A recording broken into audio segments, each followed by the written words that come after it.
कि मैंने last video में कहा कि दुनिया में हर एक चीज जो है वो प्री डेस्टिन्ड नहीं होती, लेकिन हमारे साथ हर एक इवेंट जो होता है वो 2 टाइम्स होता है। एंड अगर कोई इवेंट एक बार हो रहा है तो वो जस्ट एक ड्रीम है या फिर एक वेव है।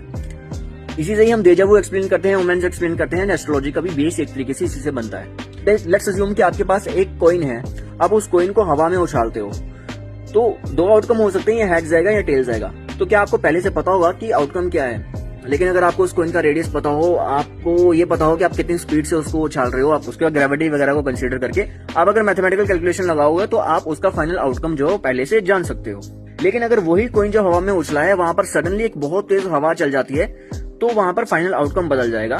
यहाँ से ये प्रिंसिपल निकल कर आता है कि जब बहुत ज्यादा एक्सटर्नल फोर्स लगती है उसी केस में यहाँ पर किसी इवेंट का आउटकम बदलने की उसमें क्षमता होती है। नहीं तो यहाँ पर काफी सारे केसेस में इवेंट का आउटकम यहाँ पर फिक्स होता है जब वंस इवेंट इनिशिएट हो जाता है।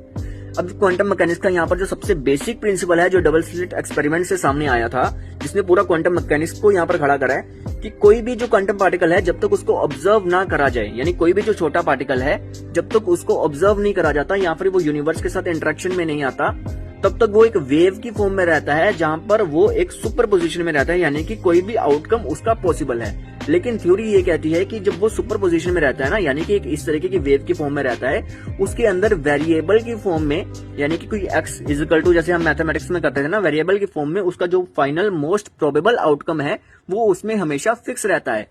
यही तो सेम प्रिंसिपल है जो हम यहाँ पर लगा रहे हैं। कई बार आपको पहले से आभास होता है कि आपके साथ कोई चीज खराब होने वाली है, क्योंकि वो एनर्जी के लेवल पे, वेव के लेवल पे वो जो इवेंट है वो यहाँ पर इनिशिएट हो चुका है एंड इवेंट के अंदर ही उसका फाइनल आउटकम छुपा होता है। इसीलिए हमें निमित्स मिलते हैं बहुत बार, क्योंकि देखो अगर आप एनर्जी के लेवल पे जाओगे, आपके अंदर भी केतु की एनर्जी है, डॉग के अंदर भी केतु की एनर्जी है।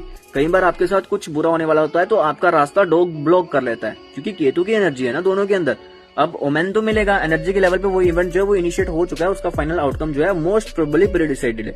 लेकिन यहाँ पर वो आपको हिंट्स मिलने स्टार्ट हो जाती है। कई बार आपको चीजों का पूर्वाभास होता है, कई बार आपको डेजा वू होता है, आपको लगता है कि ये चीज पहले भी हो चुकी है, क्योंकि वो इवेंट जो है वो वेव के लेवल पे तो हो चुका है, क्योंकि अभी तक वो कॉन्शियसनेस के ऑब्जर्वेशन में नहीं आया, इसलिए उसका फाइनल आउटकम हमारे सामने नहीं आया। यही बेसिकली प्रिंसिपल है डेजा वू का, ओमेन्स का, एंड बड़े लेवल पे देखें तो ज्योतिष का। दुनिया में हर एक चीज जो है वो हमारे साथ होने से कुछ टाइम पहले हो जाती है वेव की फॉर्म में, एंड मोस्ट प्रोबेबल आउटकम जो है वो उसका डिसाइडेड होता है। लेकिन स्टिल यहाँ पर एक्सटर्नल फोर्स का एलिमेंट हमेशा रहता है, बट मैक्सिमम केसेस में वो नहीं बदला जाता। ये एक अभी तक की मेरी खुद की ऑब्जर्वेशन है, बाकी जो है सही है, लेकिन ये ब्रिलियंट प्रिंसिपल है। स्टिल कोई डाउट रहा तो बताना, मैं इसको फर्दर और ज्यादा एक्सप्लेन करूंगा। जय श्री राम।